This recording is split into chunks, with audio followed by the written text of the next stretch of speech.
Meu chefe roubou minha ideia milionária, mas eu tinha provas que destruíram a farsa dele. Meu nome é Érica, tenho 33 anos, e durante meses minha vida se resumiu a planilhas, projeções e café frio. Do 12º andar da nossa torre, corporativa em Vila Olímpia, eu podia ver São Paulo se movimentando lá embaixo enquanto mergulhava cada vez mais fundo nos números que dançavam na minha tela. Era uma segunda-feira de março quando finalmente consegui, depois de 3 meses, analisando padrões de gastos, otimização de recursos e fluxos de caixa, eu havia criado algo que poderia mudar tudo para a empresa. Um modelo financeiro que não apenas reorganizaria nossa estrutura de custos, mas economizaria pelo menos R$ 8 milhões nos próximos 2 anos. Meus dedos tremiam ligeiramente enquanto revisava os cálculos pela 10ª vez. Cada variável estava no lugar, cada projeção fundamentada em dados sólidos. Era perfeito. Era meu. Érica. A voz grave do Ricardo ecoou pelo corredor antes mesmo dele aparecer na porta da minha sala. Meu chefe sempre teve essa presença que preenchia qualquer ambiente. Ombros largos, terno impecável, aquele sorriso que conquistava clientes e diretores, com a mesma facilidade. Oi, Ricardo. Levantei os olhos da tela, tentando conter a empolgação que borbulhava no meu peito. Na verdade, estava querendo falar com você. Tenho algo que vai te interessar. Ele se aproximou da minha mesa, as mãos nos bolsos. Aquela postura relaxada de quem estava acostumado a ser o centro das atenções. Ah, é? Conta aí. Respirei fundo. Este era o momento. Meses de trabalho árduo, noites mal dormidas, fins, de semana sacrificados, tudo levaria a este momento de reconhecimento. Consegui desenvolver um modelo de otimização financeira que pode economizar milhões para a empresa. Comecei, virando a tela para que ele pudesse ver. Olha só estes números aqui. Os olhos de Ricardo se fixaram na planilha e eu pude ver algo mudando em sua expressão. A princípio, curiosidade. Depois, surpresa. E então, algo que não consegui identificar completamente. Uma espécie de fome silenciosa. Por 40 minutos, expliquei cada detalhe do meu modelo. Ricardo fazia perguntas pontuais, balançava a cabeça aprovando, murmurava impressionante em momentos estratégicos. Sua atenção estava completamente focada, e isso me deixava ainda mais animada. Érica, isso é genial, ele disse finalmente, recostando-se na cadeira. Sério? Você superou todas as expectativas. O orgulho cresceu no meu peito como uma onda quente. Há quanto tempo eu não recebia um elogio tão sincero sobre meu trabalho? Então, o que você acha de levarmos isso para a diretoria juntos? Perguntei, já imaginando a apresentação que faríamos. Podemos marcar para a próxima semana, preparar uma apresentação completa. Com certeza, Ricardo respondeu rapidamente, mas algo em seu tom me pareceu diferente. Mas deixa comigo, ok? Vou avaliar a melhor forma de apresentar isso para eles. Você sabe como é a diretoria. Tem todo um protocolo, uma forma específica de abordar projetos dessa magnitude. Hesitei por um segundo. Não seria mais natural eu apresentar meu próprio trabalho? Mas Ricardo tinha muito mais experiência com a alta gerência. Conhecia os diretores pessoalmente. Talvez fosse mesmo melhor deixar nas mãos dele. Claro, concordei, enviando todos os arquivos para o e-mail dele. Aqui estão todos os dados, as planilhas auxiliares, as projeções detalhadas. Qualquer coisa que precisar, é só falar. Perfeito. Ele se levantou, ajeitando o paletó. Pode deixar que eu cuido de tudo. E Érica, parabéns. Trabalho excepcional. Quando ele saiu da minha sala, fiquei olhando para a tela vazia onde antes estava meu modelo. Uma sensação estranha tomou conta de mim. Uma mistura de realização e algo que não conseguia nomear. Talvez fosse apenas o cansaço acumulado dos últimos meses. Peguei o celular e mandei uma mensagem para minha mãe. Mãe, acho que finalmente consegui algo grande no trabalho. Te conto melhor em casa. A resposta veio rápida. Que orgulho, filha. Seu pai ficaria tão feliz de saber. Sorri. guardando o telefone. Sim, papai ficaria orgulhoso. Depois de tantos anos investindo na minha educação, sacrificando tantas coisas para que eu pudesse ter uma carreira sólida, finalmente eu tinha algo realmente significativo para mostrar. O resto da tarde passou devagar. Ricardo não apareceu mais, e eu me peguei várias vezes olhando para o e-mail, esperando alguma resposta ou comentário adicional sobre os arquivos que havia enviado. Quando finalmente peguei o elevador para ir embora, às 7 da noite, ainda senti uma empolgação contida.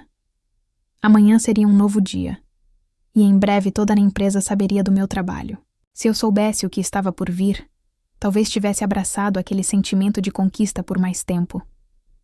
Uma semana se passou sem nenhuma palavra de Ricardo sobre meu modelo.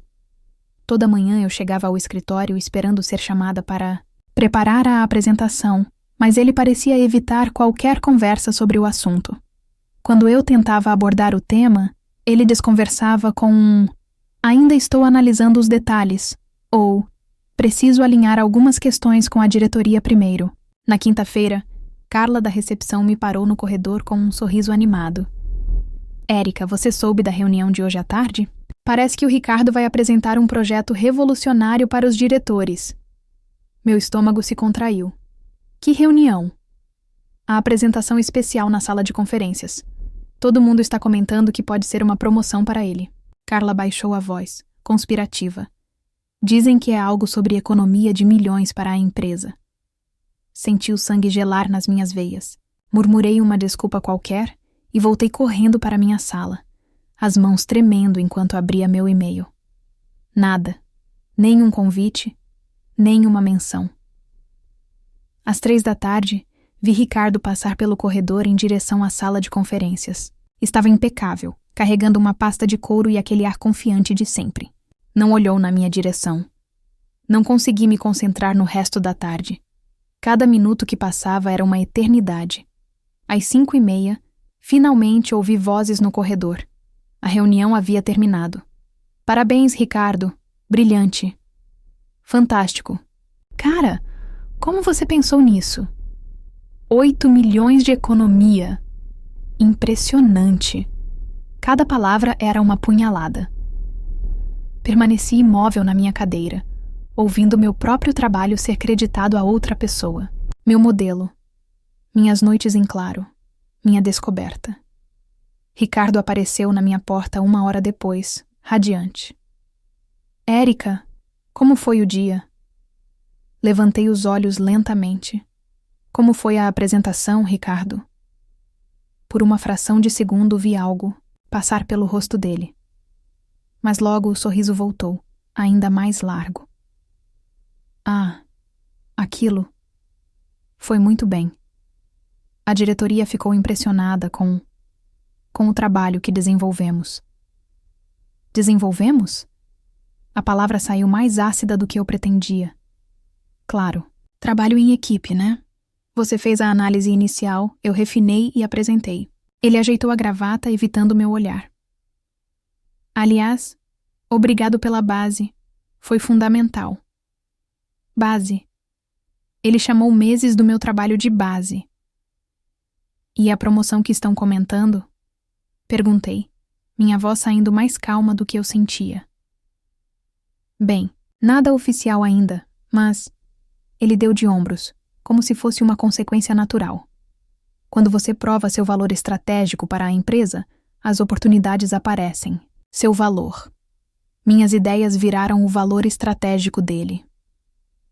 Naquela noite, sentada à mesa de jantar com minha mãe, eu mal conseguia comer. As palavras dela soavam distantes, enquanto ela comentava sobre o dia, sobre as contas que conseguiríamos, pagar com meu próximo aumento. Um aumento que agora parecia mais distante do que nunca. "Filha, você está bem?" Parece abatida. "Só cansaço, mãe." Mentira. Era raiva, frustração e uma sensação de impotência que eu nunca havia sentido antes. "E aquele projeto importante que você mencionou? Como foi?" Olhei para o prato, mexendo a comida sem apetite. Foi reconhecido. Não era totalmente mentira. Meu trabalho havia sido reconhecido. Só não por mim. Mais tarde, deitada na cama, revivia cada momento da última semana. Os sinais estavam todos lá. A forma como Ricardo havia ficado interessado demais, como havia insistido em cuidar de tudo, como havia evitado falar sobre o assunto depois. Peguei o laptop e abri minha pasta de trabalho. Ali estavam todos, os arquivos originais, com data e hora de criação. Cada planilha, cada cálculo, cada insight documentado e carimbado com meu usuário. Uma ideia começou a se formar na minha mente. Ricardo havia subestimado uma coisa sobre mim. Eu sempre salvava tudo. Era uma mania, quase uma obsessão. Backup de backup, versões numeradas, e-mails arquivados. Pela primeira vez em uma semana, sorri. Um sorriso pequeno, mas determinado. Se Ricardo queria jogar esse jogo, ele havia escolhido a pessoa errada para enganar. Porque se havia algo que eu aprendeu trabalhando com números era isso. Dados não mentem. E eu tinha todos os dados. As 2 semanas seguintes foram as mais estranhas da minha carreira. Externamente, eu mantinha a rotina normal. Chegava no horário, cumpria minhas tarefas, sorria educadamente para Ricardo quando ele passava pelo corredor. Mas por dentro, uma transformação silenciosa estava acontecendo. Durante o dia, eu observava. À noite, eu documentava.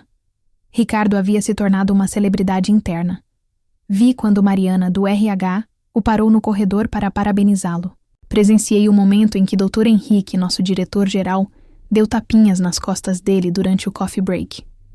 Cada elogio que meu chefe recebia pelo meu trabalho era como uma pequena tortura, mas também combustível para o que eu estava construindo. Foi numa terça-feira que encontrei Paulo na copa, mexendo açúcar no café com aquela paciência meticulosa que eu sempre admirei nele. Paulo e eu havíamos sido contratados na mesma época, 5 anos atrás, e desenvolvido uma amizade baseada em conversas inteligentes e piadas secas sobre a burocracia corporativa. Érica, você anda estranha, ele disse sem preâmbulos, me estudando com aqueles olhos atentos. Parece que está carregando um peso. Olhei ao redor, certificando-me de que estávamos sozinhos. Paulo, posso te fazer uma pergunta hipotética? Claro. Se alguém roubasse seu trabalho e se passasse por você, o que você faria? Ele parou de mexer o café, me olhando com mais atenção. Isso não é muito hipotético, é? Respirei fundo.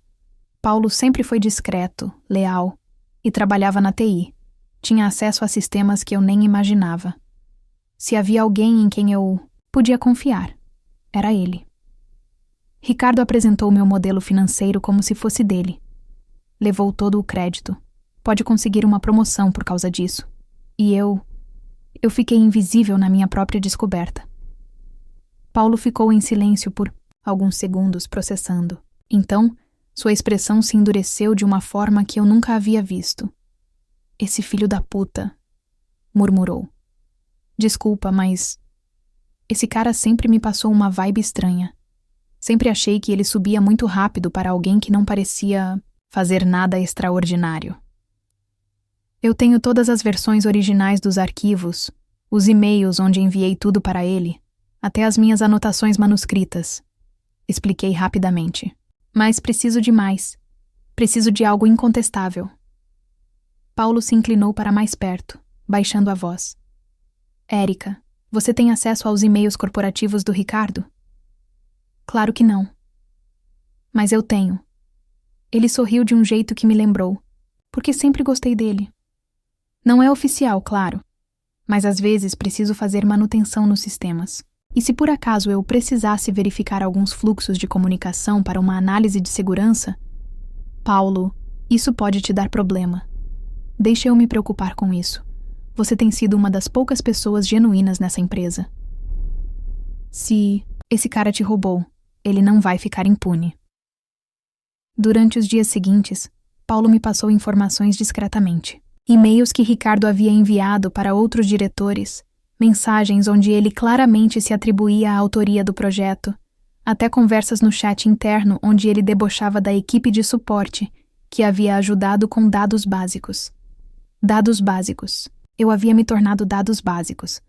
Mas a descoberta mais chocante veio numa quinta-feira. Paulo me encontrou no estacionamento na hora do almoço, o rosto sério. Érica, você precisa ouvir isso. Ele me mostrou um áudio no celular. Era uma gravação da reunião de equipe do departamento de Ricardo. Paulo havia recuperado do sistema de videoconferência. A voz de Ricardo ecoou clara. Sinceramente, pessoal, foi mais fácil do que eu imaginava.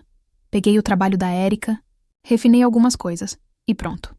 Se eu levar isso como meu, eu ganho um cargo novo. E ela nem vai reagir. Vocês conhecem a Érica. Ela é daquelas que preferem ficar na delas. Senti o sangue subir para o rosto. Não de vergonha, mas de uma raiva fria e calculada que eu nunca havia sentido antes. Paulo, falei, minha voz saindo mais firme do que esperava. Preciso que você me ajude a preparar um dossiê completo. Com tudo. Datas, horários, e-mails, gravações. Tudo. Pode deixar. E Érica? Sim?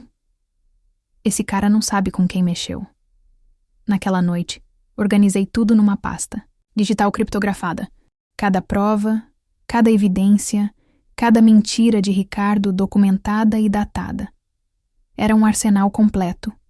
E eu finalmente sabia exatamente o que fazer com ele. Ricardo estava certo sobre uma coisa. Eu preferia ficar na minha. Mas ele havia confundido cautela com fraqueza. E essa seria a diferença entre nós. O momento chegou numa sexta-feira de manhã. Eu havia passado a madrugada finalizando o dossiê, organizando cada evidência numa sequência cronológica perfeita. Tudo estava pronto. Restava apenas encontrar o momento certo. A oportunidade apareceu quando recebi um e-mail do Dr. Henrique, convocando uma reunião departamental para discutir novos projetos estratégicos baseados no sucesso recente do modelo de Ricardo. A ironia me fez sorrir amargamente. Cheguei à sala de conferências 10 minutos antes do horário. Ricardo já estava lá, conversando animadamente com 2 diretores sobre próximos passos e expansão do conceito. Quando me viu, acenou, casualmente, como se eu fosse apenas mais uma funcionária qualquer. Ah, Érica, que bom que veio. Sempre é útil ter a equipe técnica presente nessas discussões. Equipe técnica. Respirei fundo, lembrando das palavras de Paulo. Esse cara não sabe com quem mexeu. Dr. Henrique iniciou a reunião elogiando mais uma vez o trabalho inovador de Ricardo. Ouvi em silêncio por 15 minutos, cada palavra alimentando minha determinação. Quando chegou o momento das perguntas, levantei a mão. Dr. Henrique, posso fazer uma colocação sobre o modelo? Claro, Érica. Sempre interessante ouvir a perspectiva técnica. Me levantei, sentindo todos os olhares se voltarem para mim. Ricardo me observava com uma expressão curiosa, ainda sem suspeitar de nada. Gostaria de esclarecer alguns pontos sobre a origem desse modelo. Comecei, minha voz saindo mais firme do que eu esperava. Principalmente porque há algumas imprecisões nas informações que foram apresentadas. O clima na sala mudou instantaneamente. Dr. Henrique franziu o senho. Ricardo se endireitou na cadeira. Que tipo de imprecisões? Perguntou o diretor. Bem, para começar, esse modelo não foi desenvolvido pelo Ricardo. Silêncio absoluto. Foi desenvolvido integralmente por mim, ao longo de 3 meses, e posteriormente apropriado por ele. Ricardo se levantou de um salto. Érica, o que você está fazendo? Isso é completamente inadequado. Você está confundindo colaboração com autoria. Estou? Conectei meu notebook no projetor, minhas mãos surpreendentemente firmes. Então, vamos esclarecer isso com fatos. A primeira tela mostrava a cronologia de criação dos arquivos. Todos os documentos originais foram criados no meu usuário, entre dezembro e fevereiro. As primeiras versões estão todas datadas e identificadas comigo. Isso não prova nada, Ricardo interrompeu, mas sua voz já não soava tão confiante. Você fez a análise inicial, eu refinei e... Refinei? Mudei para a próxima tela. Interessante, porque aqui estão os e-mails onde eu envio para você a versão final, já completa, e você responde apenas recebido. Murmúrios começaram a circular pela sala. Dr. Henrique se inclinou para a frente, estudando as evidências. Mas talvez o mais esclarecedor, continuei, seja isso aqui.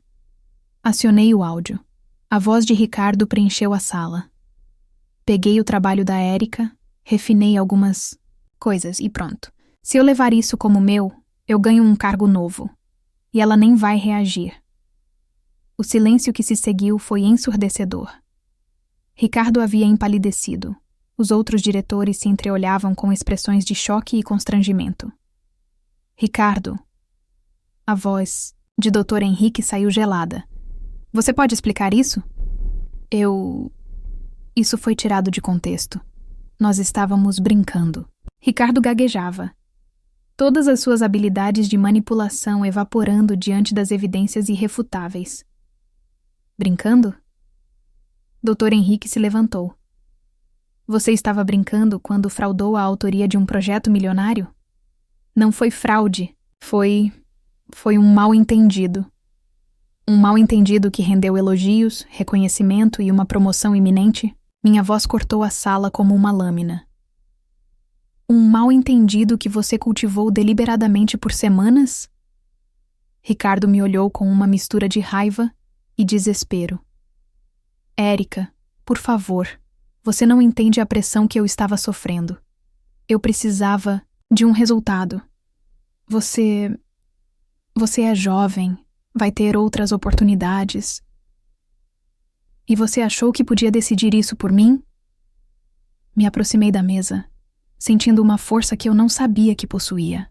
Achou que podia roubar meses do meu trabalho, meu futuro profissional, e que eu simplesmente aceitaria? Senhores, Dr. Henrique interrompeu. Acho que precisamos encerrar esta reunião. Ricardo, minha sala, agora. Enquanto saíam, Ricardo me lançou um olhar que misturava ódio e algo que eu finalmente reconheci. Medo. Pela primeira vez desde que tudo começou, ele estava com medo. Fiquei sozinha na sala de conferências por alguns minutos, olhando para a tela ainda projetada com todas as minhas evidências. Minhas mãos não tremiam mais. Meu peito não estava apertado. Pela primeira vez em semanas, eu conseguia respirar completamente. A verdade, quando bem guardada, realmente era a arma mais poderosa que eu poderia ter. 3 meses se passaram desde aquela sexta-feira que mudou tudo. Da janela do meu novo escritório, sim, meu próprio escritório, posso ver a mesma vista de São Paulo que costumava observar do meu antigo cubículo.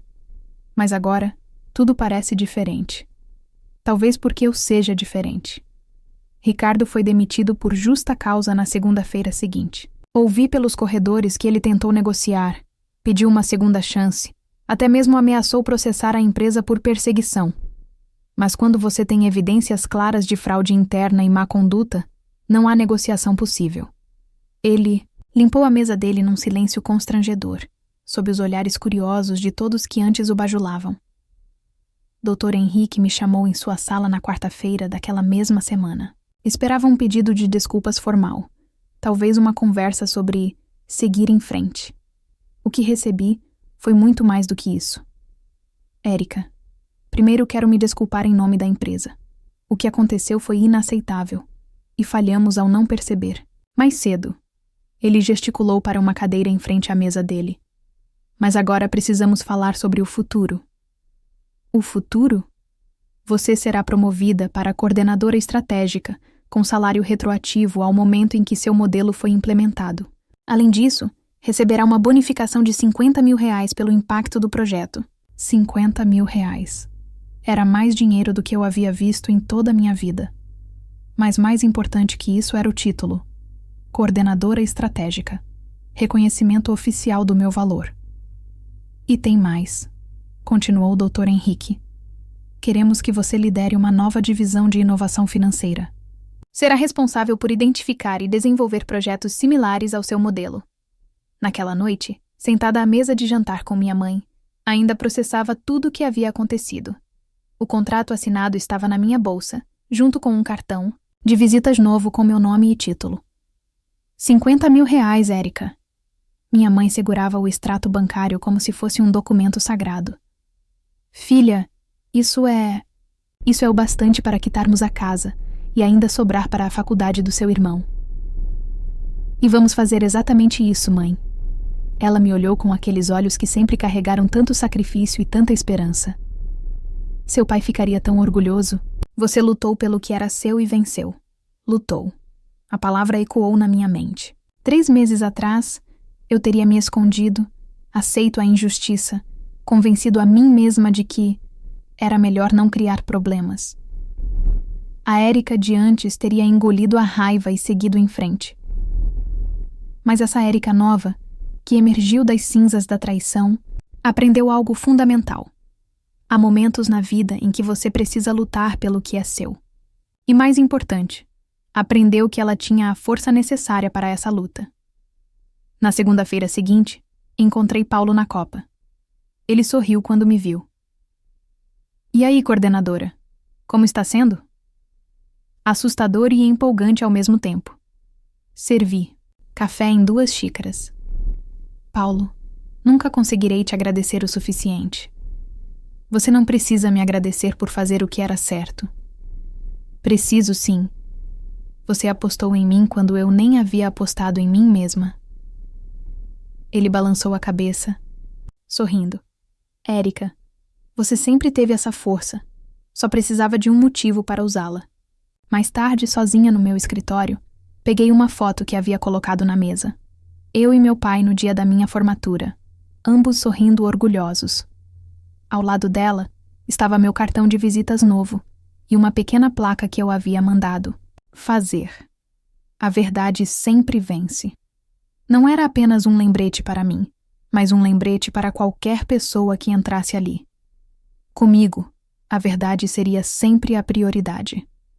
Recebi uma mensagem no LinkedIn semana passada. Era de uma mulher de outra empresa, dizendo que havia ouvido falar da minha história através de contatos em comum. Ela estava passando por uma situação similar e queria conselhos. Respondi imediatamente. Documente tudo. Confie nas suas evidências. E lembre-se, eles contam com o seu silêncio. Porque foi isso que aprendi. Eles, pessoas como Ricardo, contam com nossa passividade, nossa tendência a evitar conflitos, nosso medo de fazer ondas. Contam que vamos aceitar a injustiça para manter a paz. Mas às vezes, fazer ondas é exatamente o que precisa ser feito.